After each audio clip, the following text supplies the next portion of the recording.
All right, everybody, let's do this. I am Brian Lee Durfee, author of The Forgetting Moon and The Blackest Heart, both books published by Simon & Schuster's Saga Press. Today I'm going to be reviewing George Pelecanos, A Firing Offense. This book came out in 1992. It is the first published novel that George Pelecanos ever did, and it's book number one in his Nick Stefanos mystery series. There's about 4 or 5 books in the series. In fact, George Pelecanos has written maybe 4 mystery series starring different characters, each series with about 4 or 5 books in it. They are all set in Washington, D.C., and they all sort of tie together. But this is the Nick Stefanos series. If you want to know, if you want to know a little bit about George Pelecanos and what kind of writing style he has, if you've ever watched The Wire, HBO shows The Wire, which stars Idris Elba, Michael B. Jordan. It was about the drug trade in Baltimore. George Pelecanos was one of the screenwriters of that entire show. If you've ever watched The Deuce, about 42nd Street and the porn industry, that's also by HBO. It stars James Franco, Maggie Gyllenhaal, Ralph Macchio. It's a very, very, very good show. I really love that show. It's got some great dialogue, as does The Wire. Well, George Pelecanos, the main screenwriter of The Deuce and The Wire. So, if you like that flavor of storytelling, you should read all of his novels because they are great. And I will show you my collection of George Pelecanos novels because I do have every single novel that he wrote right there on my shelf. There's and they consist of, like I said, there's, I don't know how many there are right there. There's maybe 22 or something, 20 of the books, but they all are kind of like tied together with different cops, police, and private investigators. And this fucking camera stand is not gonna hold the camera. You might see me get angry. I'll bust the shit out of that camera stand if it don't behave. I swear I will. Let's look at the covers. That's a good cover. It just says open. Most of the covers are a little more dynamic than this one. This one's okay.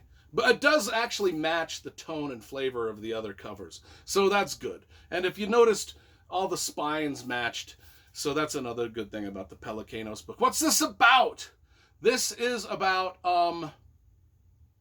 Nick Stefanos.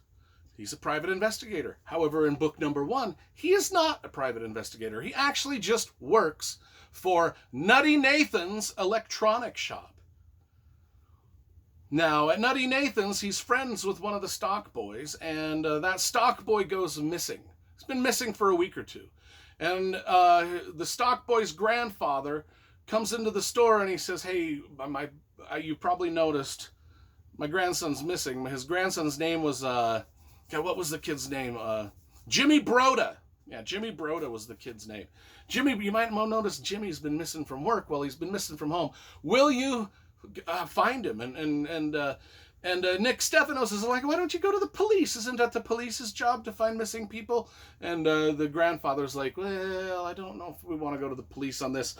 I've heard that you're just a really smart guy and you can probably locate him because you know a lot of people in the city of D.C. You get around. And Nick is like, all right, I'll see what I can drum up. And so he goes in search of this missing kid Jimmy, who happens to be like a metalhead punk, pot-smoking kind of a dude, sort of like not really, like he's a smart kid, but just not really with it, if you know what I mean. So Nick goes on this hunt for his missing coworker.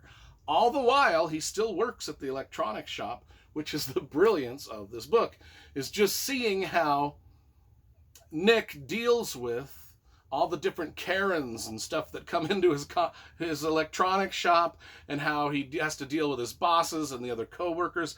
And this book, though, it's kind of the launching pad for Nick Stefanos as an investigator in later books. He actually does become kind of a more official type of an investigator. But based off of the events that happen here, he does, because he's looking for this kid, Jimmy. And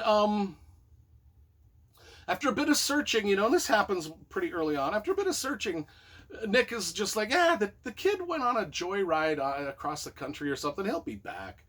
I mean, that's kind of just like, he's very cavalier in his search for this dude. Because, he's like, I'm not really, the police should actually be looking. Everybody I talk to is just kind of being dodgy and shady, and meanwhile I got my own shit to worry about at the electronic shop. I got to keep Nutty Nathan's running.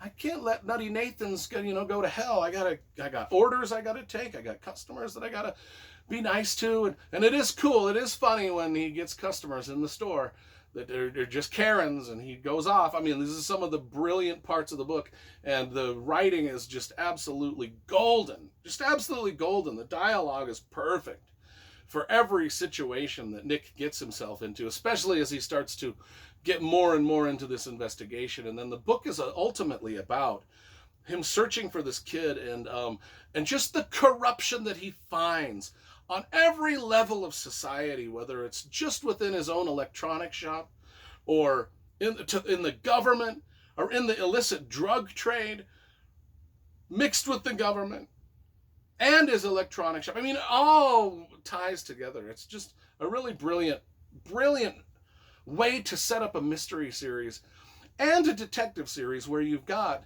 sort of this reluctant detective who's just a dude who works at an electronic shop, asked to find his missing coworker. And it's just kind of a really clever play on the whole trope of detectives out doing detective stuff.